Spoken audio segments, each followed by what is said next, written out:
တီးကျင်အောင်ပြပေးမှာလားဝယ်ကျင်အောင်ရောင်းမှာလား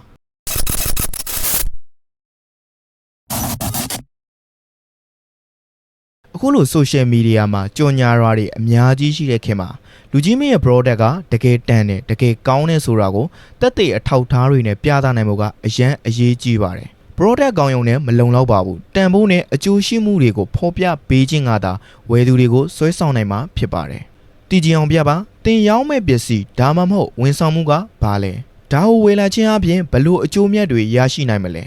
ဘသူတွေအတွက်အထူးအသုံးဝင်မလဲသုံးဘူးသူတွေရဲ့ feedback တွေရောရှိလားဝယ်ခြင်းအောင်ရောင်းမှာ